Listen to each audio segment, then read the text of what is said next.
નમસ્કાર. TV17 ગુજરાતીમાં આપનું સ્વાગત છે.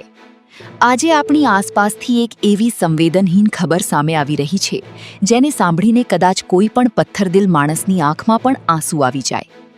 ભરૂચ શહેરમાંથી માનવતાને પણ શરમ આવે તેવી અને કાળજું કંપાવી દેનારી એક ઘટના પ્રકાશમાં આવી છે. અહીં એક નવજાત બાળકના મોત બાદ તેના અંતિમ સંસ્કાર કરવા માટે હોસ્પિટલના કર્મચારીઓએ રૂપિયા તો લીધા, પણ પછી જે કર્યું તે સાંભળીને આખા પંથકમાં અરેરાટી વ્યાપી ગઈ છે. આ નરાધમોએ માસૂમના શબને ગરિમાપૂર્વક વિદાય આપવાના બદલે કચરાના ઢગલામાં ફેંકી દીધું. ઘટનાની વિગત એવી છે કે ભરૂચ શહેરના મારવાડી ટેકરા વિસ્તારમાં ગત શુક્રવારના રોજ એક ભયાનક દ્રશ્ય જોવા મળ્યું હતું.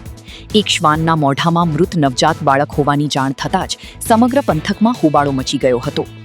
ઘટનાની ગંભીરતાને જોઈને ભરૂચ એ ડિવિઝન પોલીસ તાત્કાલિક ઘટના સ્થળે દોડી ગઈ હતી અને તપાસનો ધમધમાટ શરૂ કર્યો હતો. પોલીસની પ્રાથમિક તપાસમાં જે ખુલાસો થયો છે તે ખરેખર સ્તબ્ધ કરી દેનારો છે. ડિલિવરી બાદ બાળકનું મૃત્યુ થતાં લાચાર માતાએ તેના અંતિમ સંસ્કાર યોગ્ય રીતે થાય તે માટે હોસ્પિટલના સફાઈ કર્મચારીઓને સોંપ્યું હતું. એટલું જ નહીં, અંતિમ વિધિના ખર્ચ પેટે માતાએ ગમે તેમ કરીને 4,000 રૂપિયા પણ આપ્યા હતા.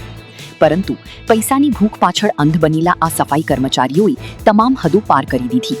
રૂપિયા ખિસ્સામાં સરકાવી દીધા અને બાળકના મૃતદેહને કચરાપેટીમાં ફેંકી દીધું, જ્યાંથી રખડતા શ્વાન તેને ઢસડીને રોડ પર લઈ આવ્યા. આ અમાનવીય કટોકટી સામે આવ્યા બાદ ભરૂચ એ ડિવિઝન પોલીસે કડક હાથી કામ લેવાનું શરૂ કર્યું છે. પોલીસે આ મામલે મૃતક બાળકની માતા અને હોસ્પિટલના 2 સફાઈ કર્મચારીઓની સત્તાવાર નોટિસ ફટકારીને કાયદેસરની તપાસ હાથ ધરી છે.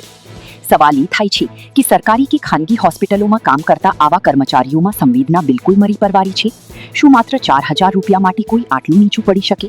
પોલીસ આ મામલે કેવા આકરા પગલાં ભરી છે તેની પળીપળની અપડેટ અમે આપતા રહીશું. ગુજરાતના અને દેશ દુનિયાના તમામ સચોટ સમાચારો માટે જોતા રહો TV17 ગુજરાતી.